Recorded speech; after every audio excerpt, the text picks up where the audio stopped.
नमस्कार मित्रों साथियों, मैं आपका अपना सचिन कुमार वर्मा स्वागत करता हूं आज के daily current affair MCQ session में। आज तारीख हो चुकी है 23 सितंबर और दिन है मंगलवार। तो आज का जो करंट अफेयर का सेशन है उसमें हम करने जा रहे हैं आज के कुछ बहुत ही महत्वपूर्ण एमसीक्यू सेशंस, जिसमें आप देश विदेश और इकोनॉमी, पॉलिटिक्स और टेक्नोलॉजी से रिलेटेड भी एमसीक्यू क्वेश्चंस करने जा रहे हैं।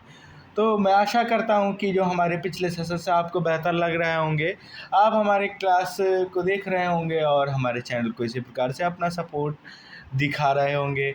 आशा करता हूं कि आपने हमारे चैनल को सब्सक्राइब करके रखा होगा और वीडियो को लाइक कर दिया होगा और चैनल को भी शेयर कर दिया होगा। तो इसी के साथ अब हम शुरू करने जा रहे हैं आज के डेली करंट अफेयर के इस सेशन को। मैं आप सभी से बस एक बात कहना चाहूँगा कि अगर आपको सफल होना है तो आप अपने अंदर की प्रतिभा को पहचानिए, ना कि किसी व्यक्ति के कहने से आप अपने आप को गलत या बुरा भला समझे। गलतियाँ सभी से होती हैं, उसको पार करके आप अपने आप को बेहतर बनाने की कोशिश करें। बहुत सारी कठिनाइयाँ आएंगी लेकिन आपको उन सबको पार करके जाना है। तो यही समझ के रखिए कि जीवन में अगर आपसे कोई बुरा कह रहा है तो ज़रूरी नहीं है कि वह सही ही हो। चलिए, तो इसी के साथ आज शुरू करते हैं आज के सेशन को। तो हमारा जो आज का पहला एमसीक्यू क्वेश्चन है वह क्वेश्चन क्या है। हमारा पहला क्वेश्चन है, हाल ही में भारत और कनाडा ने प्री फॉरेन ऑफिस कंसल्टेंस के तहत किन प्रमुख क्षेत्रों में द्विपक्षीय वार्ता पुनः शुरू करने के लिए सहमति व्यक्त करी है। तो प्रश्न हमारा, हाल ही में भारत और कनाडा ने प्री फॉरेन ऑफिस कंसल्टेशंस के तहत किन प्रमुख क्षेत्रों में द्विपक्षीय वार्ता पुनः शुरू करने पर सहमति व्यक्त करी है। ठीक है, तो भारत और कनाडा के बीच में जो जो ऑफिस ऑफ कंसल्टेंस होता है उसके बीच में जो द्विपक्षीय वार्ता है उसकी सहमति शुरू की गई है। तो उसका जो प्रमुख क्षेत्र था वह कौन सा था। तो हमारे ऑप्शन ए पर्यटन, खेल और संस्कृति, ऑप्शन बी शिक्षा, स्वास्थ्य और आपदा प्रबंधन, ऑप्शन सी व्यापार, रक्षा और महत्वपूर्ण खनिज, और ऑप्शन डी सीमा विवाद और जल बंटवारा।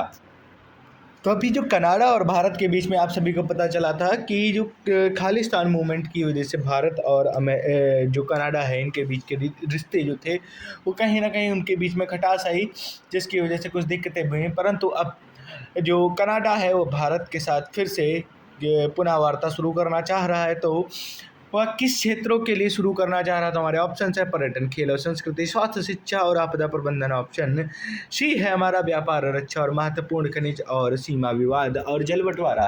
तो इस प्रश्न का जो सही उत्तर है वह सही उत्तर है व्यापार, रक्षा और महत्वपूर्ण खनिज के लिए कनाडा और भारत के बीच में द्विपक्षीय वार्ता पुनः शुरू की जा रही है। ठीक है, देखते हैं। कनाडा और भारत ने 19 सितंबर 2025 को व्यापार, रक्षा और महत्वपूर्ण खनिज क्षेत्रों में द्विपक्षीय वार्ता पुनः शुरू करने पर सहमति व्यक्त की, जिससे दोनों देशों में संबंध और विकास को मजबूती मिलेगी। तो अब बढ़ते हैं हम अपने अगले प्रश्न की ओर। तो हमारा अगला प्रश्न है, किस फिनटेक कंपनी ने हाल ही में आरबीआई ऑनलाइन पेमेंट एग्रीगेटर के रूप में कार्य करने की मंजूरी मिली है। तो हमारा जो प्रश्न है वह है, किस फिनटेक कंपनी को हाल ही में आरबीआई के साथ ऑनलाइन पेमेंट एग्रीगेटर के रूप में कार्य करने के लिए मंजूरी मिली है। तो हमारे ऑप्शन है, option A PhonePe, option B Paytm, option C BharatPe, option D Google पे। तो देखिए, ऑनलाइन पेमेंट एग्रीगेटर के रूप में किसको मंजूरी मिली, इससे पहले देखते हैं जो भारत में जो यूपीआई है, यूपीआई को सर्वप्रथम कब यूज किया गया। तो यूपीआई की जो फुल फॉर्म है वह है यूनिफाइड पेमेंट इंटरफेस, जिसका उपयोग सर्वप्रथम 11 अप्रैल 2016 को किया गया था। ठीक है, इसको लॉन्च किया था एनपीसीआई, जिसको हम बोलते हैं national payment corporation of India. NPCI की जो फुल फॉर्म है वह क्या है, national payment corporation of India, NPCI की फुल फॉर्म। और जो यूपीआई की जो फुल फॉर्म है वह है यूनिफाइड पेमेंट इंटरफेस। इसका उपयोग सर्वप्रथम हुआ था 11 अप्रैल 2016 को। ठीक है, तो उसी के मद्देनज़र ध्यान देते हुए पेमेंट एग्रीगेटर के रूप में किस फिनटेक कंपनी को मंजूरी मिली है। तो उसके ऑप्शंस हमारे हैं फ़ोन पे, पेटीएम, भारत पे और गूगल पे।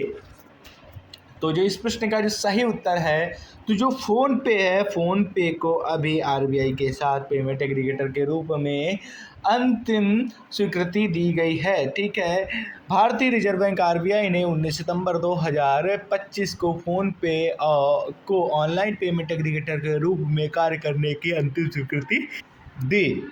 अब बढ़ते हैं हम अपने अगले प्रश्न की ओर। अगला प्रश्न है हमारा, भारत ने किस वस्तु के लिए जीएसटी 2.0 की नई 2 स्लैब संरचना लागू की हैं जिससे परिवारों को राहत मिलेगी।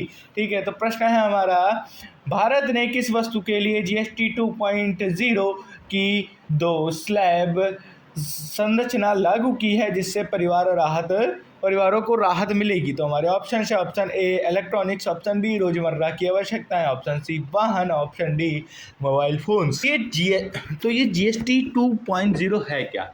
तो इसके अंतर्गत जो 12% जो जीएसटी टैग लगता था, ठीक है, उसको घटा करके महज 5% कर दिया गया और उसी जगह पे जो 28% जीएसटी की स्लैब थी उसको कम करके उसको महज 18% कर दिया गया है। और यह सब किया गया है जो हमारे रोज़मर्रा की वस्तुएं हैं, डेली यूजेस की चीज़ें हैं, उनके लिए 12% जो जीएसटी टैग था उसको हटा करके उस जीएसटी के स्लैब को 5% कर दिया गया और 28% की जीएसटी की स्लैब को महज 18% कर दिया गया। और यह लागू किया गया है नवरात्र के अवसर से, मतलब 22 सितंबर 2025 से। ठीक है, तो इस प्रश्न का जो सही उत्तर है वो आपको मिल चुका है, वह है रोज़मर्रा की आवश्यक वस्तुओं के लिए जीएसटी स्लैब्स कम कर दी गई। जीएसटी 2.0 के अंतर्गत घी, पनीर, बटर, स्नैक्स जैसी वस्तुओं और टीवी, एसी जैसी इलेक्ट्रॉनिक्स पर 5% और 18% की सरल 2 स्लैब संरचना लागू की गई। इससे पहले ये स्लैब्स कौन कौन से थे? 5%, 12%, 18% और साथ में था हमारा 28%। अब हम देखते हैं अपने अगले प्रश्न को। हमारा अगला प्रश्न कह रहा है, भारतीय वायुसेना ने किस क्षेत्र में 22 से 30 सितंबर तक सैन्य अभ्यास शुरू किया? ठीक है, तो भारतीय जो वायुसेना है, इंडियन एयरफोर्स ने अभी किस क्षेत्र में 22 से लेकर 30 सितंबर तक एक सैन्य अभ्यास को शुरू किया है? तो हमारे ऑप्शन है, option A Rajasthan, option B Uttarakhand और चीन नेपाल सीमा, ऑप्शन सी गुजरात और ऑप्शन डी है पंजाब।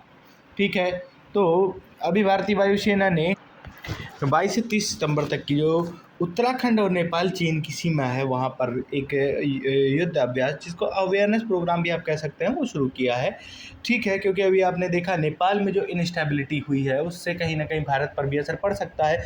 उसको मद्देनज़र देखते हुए भारतीय वायुसेना ने इसको प्रिकॉशनरी ड्रिल के रूप में इसको आयोजित किया है। ठीक है, तो भारतीय वायुसेना ने रणनीतिक रूप से महत्व नेपाल और चीन की सीमाओं के पास सैन्य अभ्यास शुरू किया जिससे क्षेत्रीय सुरक्षा को मजबूती मिलेगी। ठीक है, तो क्षेत्रीय सुरक्षा भी से मजबूत होगी, ऑब्वियस सी बात है। अब देखते हैं हम अपने अगले प्रश्न की ओर। प्रधानमंत्री मोदी ने किस धार्मिक स्थल के विकास कार्य का उद्घाटन किया? ठीक है, तो प्रधानमंत्री मोदी जी ने अभी किसी धार्मिक स्थल में एक विकास कार्य का उद्घाटन किया है, तो वह कौन सा है? धार्मिक स्थल कौन सा है? तो हमारे ऑप्शन है, option A Vaishno Devi, option B Kashi Vishwanath, option C Tripura Sundari मंदिर और ऑप्शन डी सोमनाथ मंदिर। तो त्रिपुरा सुंदरी मंदिर जो है, त्रिपुरा का सुंदरी मंदिर जो है, वहाँ पे प्रधानमंत्री मोदी जी ने प्रसाद योजना के तहत विकास कार्यों के लिए उद्घाटन किया है। ठीक है, प्रधानमंत्री मोदी जी ने त्रिपुरा के सुंदरी मंदिर में प्रसाद योजना के तहत विकास कार्यों का उद्घाटन किया जिससे पर्यटन व धार्मिक विकास जो होगा वह सुनिश्चित किया जा सकता है। अब बढ़ते हैं हम अपने अगले प्रश्न की ओर। अगला प्रश्न हमारा, किस राज्य में निर्वाचन आयोग ने 42 निष्क्रिय राजनीतिक दलों का रजिस्ट्रेशन रद्द किया? एक इम्पॉर्टेंट प्रश्न हो जाता है कि 42 निष्क्रिय राजनीतिक दलों का जो रजिस्ट्रेशन था वो निर्वाचन आयोग के द्वारा क्या कर दिया गया? रद्द कर दिया गया है। परंतु किस राज्य में? तो हमारे ऑप्शन है, option A Uttar Pradesh, option B Tamil Nadu, option C Maharashtra और ऑप्शन डी है बिहार। तो इस प्रश्न का जो सही उत्तर है, तो महाराष्ट्र राज्य के जो 42 निष्क्रिय राजनीतिक दल हैं उनके रजिस्ट्रेशन को रद्द कर दिया गया है निर्वाचन आयोग के द्वारा। तो जो हमारा निर्वाचन आयोग है, इलेक्शन कमीशन है, किन कंडीशंस में राजनीतिक दलों को रद्द कर सकता है। तो सबसे पहली बात तो यह है, अगर उन पार्टियों के द्वारा पिछले जी 6 वर्षों में किसी भी प्रकार के कोई भी इलेक्शन जो होते हैं, ठीक है, भारत में जितने भी इलेक्शंस होते हैं पिछले 6 वर्षों में उन्होंने पार्टिसिपेट नहीं किया हो, या उनके द्वारा डाले गए पंजीकृत पता जो है वो अनुपस्थित पाया गया हो या फर्जी पाया गया हो, इस प्रकार की जो चीज़ें अगर पाई जाती हैं तो उनका पंजीकरण जो होता है उसको रद्द कर दिया जाता है। ठीक है, इसको रद्द कर दिया जाता है। तो महाराष्ट्र में अभी 42 निष्क्रिय राजनीतिक दलों को क्या कर दिया गया है, रद्द कर दिया गया है। और साथ ही साथ में पूरे भारत में 356 से अधिक जो राजनीतिक पार्टियां हैं जो रजिस्टर्ड हैं, परंतु उनका किसी भी प्रकार से भारत में निष्क्रिय हो चुकी हैं, मतलब उन्होंने ना किसी इलेक्शन में पार्टिसिपेट किया, ना किसी प्रकार का भी कोई भी कार्य किया है, तो उन सभी को उनका जो पंजीकरण है उसको रद्द किया जा सकता है। ठीक है, आगे देखते हैं। देखिए, निर्वाचन आयोग ने महाराष्ट्र के 42 निष्क्रिय राजनीतिक दलों का जो पंजीकरण है उसको रद्द कर दिया गया है, जिससे चुनावी प्रक्रिया को अधिक पारदर्शी बनाने में प्रयास किया जाएगा। ठीक है, तो इस प्रकार की पार्टियां क्या होती हैं, छोटी छोटी पार्टियां जो रहती हैं, एक बड़ी पार्टी को एक अनबेनिफिशियल हेल्प भी दे सकती हैं, ठीक है, बेनिफिशियल हेल्प भी दे सकती हैं, इस प्रकार की चीज़ें रहती हैं। तो अब हम बढ़ते हैं हम अपने अगले प्रश्न की ओर। अगला प्रश्न है हमारा, NHRC ने किस वर्ग के छात्रों के लिए शॉर्ट टर्म इंटर्नशिप कार्यक्रम को शुरू किया। तो NHRC है क्या, सर्वप्रथम आपको ये पता होना चाहिए। तो देखिए, NHRC सीधी सीधी बात क्या है, नेशनल ह्यूमन राइट कमीशन जो होता है, ठीक है, उसके द्वारा, ठीक है, जो शॉर्ट टर्म इंटर्नशिप प्रोग्राम शुरू किया जा रहा है किस वर्ग के छात्रों के लिए। ठीक है, अच्छा, आप एक चीज़ ये ध्यान रखेंगे, 12 अक्टूबर 1993 को NHRC का उद्घाटन हुआ था, सॉरी उद्घाटन कहूँगा मैं, गणना की गई थी, गठन किया गया था NHRC का भारत में 12 अक्टूबर 1993 को। ठीक है, और इसके अंतर्गत क्या किया जाता है आप सभी को पता है, ह्यूमन राइट्स क्या करता है कि जो मनुष्य हैं उनके मानवाधिकारों का संरक्षण करता है और कहीं ना कहीं उनसे जुड़े मामलों में कार्यवाही भी करता है। ठीक है, तो NHRC ने जो शॉर्ट टर्म इंटर्नशिप कार्यक्रम है वो किसके लिए शुरू किया। ऑप्शन है हमारे, ऑप्शन ए स्कूल छात्र, ऑप्शन बी कॉलेज और यूनिवर्सिटी छात्र, ऑप्शन सी निजी कर्मचारी और ऑप्शन डी सरकारी कर्मचारी। तो कॉलेज और यूनिवर्सिटी के जो छात्र हैं उनके लिए NHRC मतलब नेशनल ह्यूमन राइट कमीशन ने शॉर्ट टर्म इंटर्नशिप कार्यक्रम को शुरू किया। राष्ट्रीय मानवाधिकार आयोग ने कॉलेज और विश्वविद्यालय के छात्रों के लिए online short term internship programme को शुरू किया है। आगे बढ़ते हैं हम अपने अगले प्रश्न की ओर। अगला प्रश्न, देश में किस अधिनियम के तहत 2.83 लाख स्वास्थ्य शिविरों का आयोजन किया गए। ठीक है, तो 2.83 जो स्वास्थ्य शिविर है उनका आयोजन किया गया देश में, परंतु वो किस अभियान के अंतर्गत किए गए। तो हमारे ऑप्शन हैं, option A Ayushman Bharat, option B स्वास्थ्य नारी सशक्त परिवार अभियान, ऑप्शन सी मिशन इंद्रधनुष और ऑप्शन डी हर घर दवाई योजना। ठीक है, तो इस प्रश्न का जो सही उत्तर होगा वह क्या होगा, स्वस्थ नारी और सशक्त परिवार अभियान के अंतर्गत 2,83,000 स्वास्थ्य शिविरों का आयोजन किया गया। ठीक है, स्वस्थ नारी सशक्त परिवार के अंतर्गत 2,83,000 से अधिक शिविरों का पूरे भारत में आयोजन किया गया।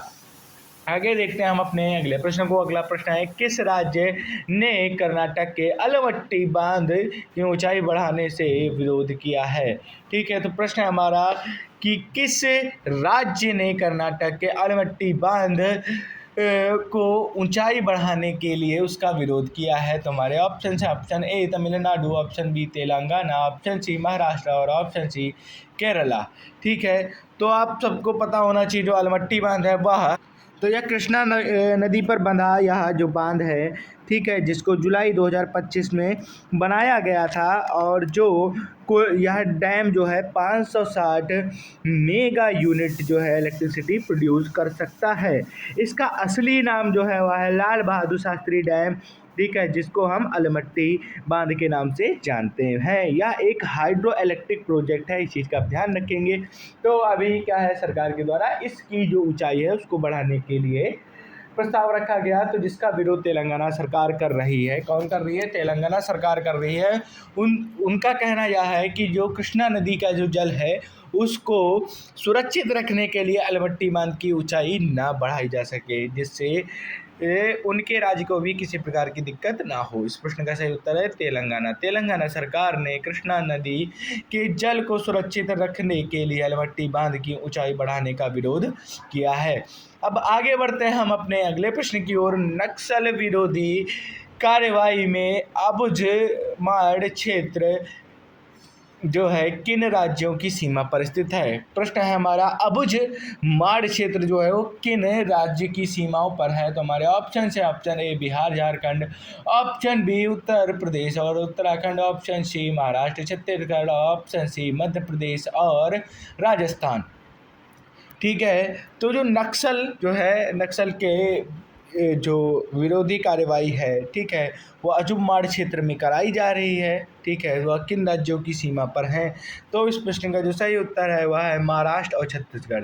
तो महाराष्ट्र और छत्तीसगढ़ की सीमा पर जो अबुझमाड़ क्षेत्र है उसमें क्या कर रही है, सुरक्षा बलों ने नक्सलियों के खिलाफ एक बड़ी सफलता पाई है। ठीक है, आगे बढ़ते हैं हम अपने अगले प्रश्न की ओर। अगला प्रश्न है हमारा, किस शहर में ई गवर्नेंस 2025 का 28वां राष्ट्रीय सम्मेलन हुआ। ठीक है, तो ई गवर्नेंस 2025 का 28वां सम्मेलन कहाँ हुआ है, यह प्रश्न हमसे पूछा गया। देखिए, ई गवर्नेंस की शुरुआत हुई थी 1990 के जो दशक है उसके अंत में, और जो पहला जो राष्ट्रीय ई गवर्नेंस योजना है, ठीक है, जो पहली नेशनल ई गवर्नेंस प्रोग्रामिंग है जिसको 28 मई 2006 में भारत सरकार के द्वारा मंजूरी दी गई थी, वह भी इसी के अंतर्गत आती है। तो इसका जो 28वां राष्ट्रीय सम्मेलन है वह कहाँ आयोजित किया गया। तो हमारे ऑप्शन है, option A Mumbai, option B Delhi, option C Visakhapatnam, option D Jaipur. तो इस प्रश्न का जो सही उत्तर है वह जो है सम्मेलन कराया गया है वाईजैक मतलब विशाखापट्टनम में। ठीक है, ई गवर्नेंस 2025 का राष्ट्रीय सम्मेलन विशाखापट्टनम में आयोजित हुआ जिसमें डिजिटल ट्रांसफॉर्मेशन पर चर्चा हुई। तो आज की जो MCQ सेशन है यहाँ पे मैं आपसे विदा लेना चाहूँगा। मैं कल आपसे फिर मिलूँगा एक नए करंट अफेयर सेशन के साथ। तो सब्सक्राइब कीजिए हमारे चैनल सिलेक्शन पॉइंट को, लाइक कीजिए, शेयर कीजिए और अपने मित्रों को भी शेयर कीजिए। बाकी आप हमें कमेंट सेक्शन में अपना रिव्यू अवश्य बताएं कि आपको किस प्रकार का कंटेंट चाहिए। धन्यवाद मित्रों, जय हिंद, वंदे मातरम।